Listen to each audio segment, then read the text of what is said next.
Salutare tuturor și bine v-am găsit la un nou vlog. Astăzi vreau să vă să vă arăt 5 lucruri care mie îmi plac legate de motocicleta aceasta. Un NC700S, 6 viteze, manuală, pentru că la acest model există și versiunea cu o cutie automată, tot în 6 trepte. Un lucru foarte util la această motocicletă este storage-ul.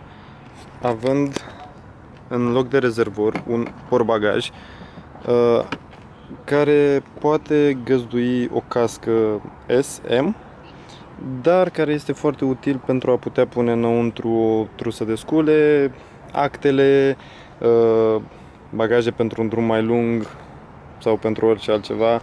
Dar spațiul ăsta este absolut util și absolut genial, mai ales în traficul din București. Ți-ai băgat ghiozdanul acolo, poți să mergi fără nimic în spate, să-ți țină de cal sau așa ceva, ceea ce este genial. Cam așa arată cu portbagajul deschis. În vedere că în partea din față, în loc de rezervor, avem un portbagaj, alimentarea dând din cheie în partea stângă se face prin spate, unde întâlnim bușonul pentru benzină și unde alimentăm rezervorul de 14,10 litri al acestei motociclete. Și cam așa este ea. Al doilea lucru care îmi place extrem de mult este faptul că, pe lângă cricul obișnuit pe care îl întâlnim pe toate motocicletele, această motocicletă vine și cu un cric central care te ajută foarte mult atunci când vrei să faci lanța lanțului sau orice altă lucrare ai de făcut la motocicletă, să-i schimbi uleiul, filtrele singur. Te ajută destul de mult și este foarte, foarte util, având în vedere că nu trebuie să mai stai cu un stand adițional în spate ca la restul motocicletelor, acesta fiind un plus pentru modelul acesta. Treilea lucru foarte interesant legat de motocicleta aceasta este poziția. Având în vedere că este o motocicletă naked, are o poziție destul de dreaptă, care la drum lung și mai ales în oraș îți oferă o manevrabilitate foarte bună, iar la drum lung nu îți creează dureri de spate atât de mari, având în vedere că te poți mișca pe ea și nu te ține înțepenit ca pe o sportivă. Al patrulea lucru care mie îmi place personal la această motocicletă este faptul că atunci când o pornești,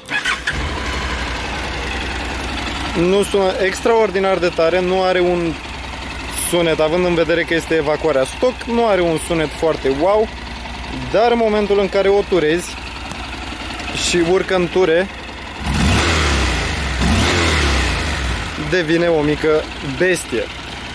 Ceea ce este foarte plăcut urechilor și în curând o să-i vină și o evacuare custom pentru un sunet mai gros și mai agresiv, dar până atunci sunetul stock este extraordinar și se aude foarte bine. Și ultimul lucru, cel de-al cincilea, este aspectul acestei motociclete, care pe mine m-a cucerit din start, care de la depărtare seamănă cu un Hornet și poate fi confundată cu un Hornet, însă nu este.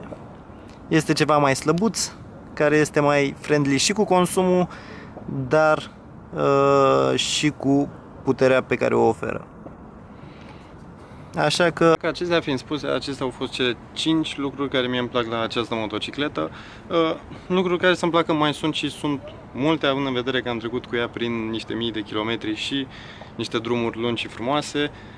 Sunt și lucruri de altfel care nu îmi plac așa de mult sau pe care le-aș fi schimbat eu personal la ea, însă ține de gusturile noastre.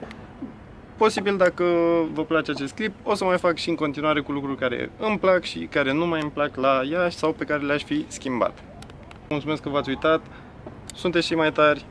Dacă v-a plăcut acest clip, lăsați un like, share, un subscribe, toate acestea ar fi binevenite și până data viitoare, eu am fost Susurică. Pa!